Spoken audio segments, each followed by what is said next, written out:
നമസ്കാരം, മലയാളി വാർത്തയിലേക്ക് സ്വാഗതം. ഗാസ വെടിനിർത്തൽ ചർച്ച എന്തായി? ഏവരും ഉറ്റുനോക്കുന്ന വിഷയമാണിത്. ഇറ്റലിയിലെ റോമിലാണ് വെടിനിർത്തൽ ചർച്ച നടക്കുന്നത്.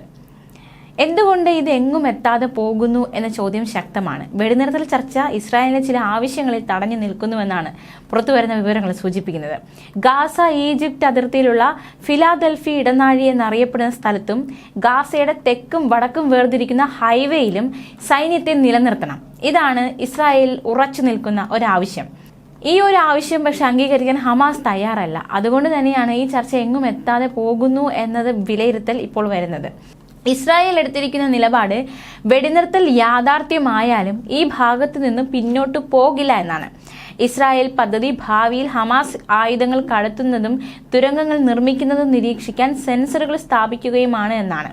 വെടിനിർത്തൽ ചർച്ചയുമായി ബന്ധപ്പെട്ട രഹസ്യ വൃത്തങ്ങൾ അറിയിച്ചിരിക്കുന്നത് ഇങ്ങനെയാണ്. എന്നാൽ ഇതേക്കുറിച്ച് ഇസ്രായേൽ ഉദ്യോഗസ്ഥർ പ്രതികരണമൊന്നും നടത്തിയിട്ടില്ല. എന്തുകൊണ്ടാണ് ഇത് നീണ്ടു പോകുന്നത് എന്നതിനൊരു വ്യക്തമായ കാരണം അത് തീർച്ചയായിട്ടും അറിയേണ്ടതായിട്ടുണ്ട്. പക്ഷേ ചില ഊഹാപോഹങ്ങൾ മാത്രമാണ് ഈ ഒരു വിഷയത്തിൽ. എന്തുകൊണ്ട് വെടിനിർത്തൽ ചർച്ച എങ്ങും എത്തുന്നില്ല, അത് നീണ്ടുപോകുന്നത് എന്തുകൊണ്ടാണ് എന്ന കാരണത്തെക്കുറിച്ചുള്ള ചില സംശയങ്ങൾ മാത്രമാണ് ഇപ്പോൾ നിലവിലുള്ളത്. ഗാസയുടെ തെക്കേ അറ്റത്തുള്ള റാഫേൽ ആക്രമണം തുടങ്ങിയതോടെ മെയ് ആദ്യത്തിലാണ് ഈജിപ്തിനും ഗാസയ്ക്കുമിടയിലുള്ള ഫിലാദൽഫി ഇടനാഴിയുടെ നിയന്ത്രണം ഇസ്രായേൽ സൈന്യം പിടിച്ചെടുത്തത്. ഫിലാദൽഫി ഇടനാഴിയെയും റാഫ വീണ്ടും തുറക്കുന്നതിനെയും കുറിച്ച് ഇതുവരെ തീരുമാനമെടുത്തിട്ടില്ല. ഇക്കാര്യത്തിൽ ഇസ്രായേലുമായി ഭിന്നത നിലനിൽക്കുകയാണെന്നും ഈജിപ്ത് ഉദ്യോഗസ്ഥർ വ്യക്തമാക്കി. സൈന്യത്തെ നിലനിർത്തണമെന്ന ഇസ്രായേൽ ആവശ്യം ഹമാസ് നേതൃത്വം തള്ളി. ഇത് സംബന്ധിച്ച് ഖത്തറിനും ഈജിപ്തിനും മറുപടി നൽകുമെന്നും ഹമാസ് തുറന്നടിച്ചു. സുസ്ഥിരമായ സമാധാനം കൈവരിക്കുന്നതിനു വേണ്ടി വെടിനിർത്തൽ പദ്ധതിയുടെ ആദ്യഘട്ടത്തിൽ ചർച്ച തുടരുമെന്ന് മധ്യസ്ഥർ രേഖാമൂലം എഴുതി നൽകണമെന്ന് ഹമാസ് വീണ്ടും ആവശ്യപ്പെട്ടിട്ടുണ്ട്. മാത്രമല്ല, CIA director William burns, Qatar പ്രധാനമന്ത്രി മുഹമ്മദ് ബിൻ അബ്ദുൾ റഹ്മാൻ അൽ താനി, ഈജിപ്ത് ഇന്റലിജൻസ് മേധാവി അബ്ബാസ് കമാൽ, മൊസാദ് മേധാവി ഡേവിഡ് ബാർണിയ എന്നിവർ തമ്മിലാണ് വെടിനിർത്തൽ ചർച്ച നടക്കുന്നത്. എന്തായാലും വെടിനിർത്തൽ ചർച്ച നടപ്പിലാകുക എന്നത് ഇസ്രായേലും ഹമാസും ഒഴികെ ബാക്കി എല്ലാവരുടെയും ആവശ്യമായി മാറിയിരിക്കുകയാണ്. ഇരുവരും അടുക്കുന്നില്ല ഒരു വിധത്തിൽ ഈ ഒരു വെടിനിർത്തൽ കരാർ പ്രാബല്യത്തിൽ വരാൻ.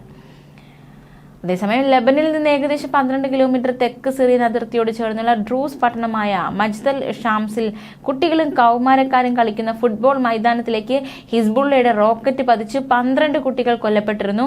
ഇതോടെ പ്രതികാരമായി ഇസ്രായേൽ ഹിസ്ബുള്ളയെ ഏത് നിമിഷവും ആക്രമിക്കും എന്ന ഭയമൊക്കെ വലിയ രീതിയിൽ ശക്തമായിരുന്നു. അതിനിടയിൽ ഇറാൻ പിന്തുണയുള്ള സംഘം ഇസ്രായേലിന് നേരെ 4 ആക്രമണങ്ങൾ നടത്തിയതായി റിപ്പോർട്ട്. കത്യൂഷ റോക്കറ്റുകൾ ഉപയോഗിച്ച് കിരിയത്ത് ഷമോന, ബാഗ്ദാദി, അൽ റാഹിബ്, അൽ മൽക്കിയ തുടങ്ങിയ സ്ഥലങ്ങൾ അതിന് സമീപമുള്ള ഗോമേ സൈറ്റ് തകർത്തതായി ഇറാൻ പിന്തുണയുള്ള സംഘം അവകാശപ്പെട്ടിരിക്കുകയാണ്. ഈ ആക്രമിക്കപ്പെട്ട സ്ഥലങ്ങളിൽ 3 സൈറ്റുകളിൽ ആക്രമണം നടത്താൻ ഇസ്ലാമിക് റെസിസ്റ്റൻസ് സഹായിച്ചു എന്നാണ് അധികൃതർ വ്യക്തമാക്കുന്നത്. തെക്കൻ ലെബനനിൽ ഇസ്രായേൽ ഡ്രോൺ ആക്രമണത്തിൽ തങ്ങളുടെ 2 അംഗങ്ങൾ മരിച്ചതായും ഹിസ്ബുള്ള സമ്മതിച്ചു. മജ്ദൽ ഷാംസിലെ ആക്രമണത്തിന് തിരിച്ചടിയായി ഹിസ്ബുള്ളയുടെ കേന്ദ്രങ്ങൾ ഇസ്രായേൽ ആക്രമിച്ചിരുന്നു.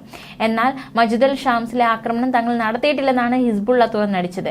ആക്രമണത്തിന്റെ ഉത്തരവാദിത്വം നിഷേധിച്ച ഹിസ്ബുള്ള വക്താവ് മുഹമ്മദ് അഫീഫ് ഇസ്രായേലിലെ റോക്കറ്റാണ് സ്ഫോടനത്തിന് കാരണമായതെന്ന് UN-നോട് വ്യക്തമാക്കിയതായും റിപ്പോർട്ടുകളുണ്ട്. ഫുട്ബോൾ ഗ്രൗണ്ടിൽ നിന്ന് ഏകദേശം 3 കിലോമീറ്റർ അകലെ ഗോലാൻ കുന്നുകളുടെയും ലെബനന്റെയും അതിർത്തിയിൽ സ്ഥിതി ചെയ്യുന്ന ഹെർമോൺ പർവ്വതത്തിന്റെ ചെരുവുകളിൽ അടുത്തുള്ള സൈനിക കോമ്പൗണ്ടിലായിരുന്നു ആക്രമണം നടന്നത്. ഹിസ്ബുള്ള സംഭവത്തിന്റെ ഉത്തരവാദിത്വം നിഷേധിക്കുകയും കള്ളം പറയുകയുമാണ് ചെയ്യുന്നതെന്ന് IDF-ഉം ആരോപിച്ചിരുന്നു. ന്യൂസ് ഡെസ്ക്, മലയാളി വാർത്ത.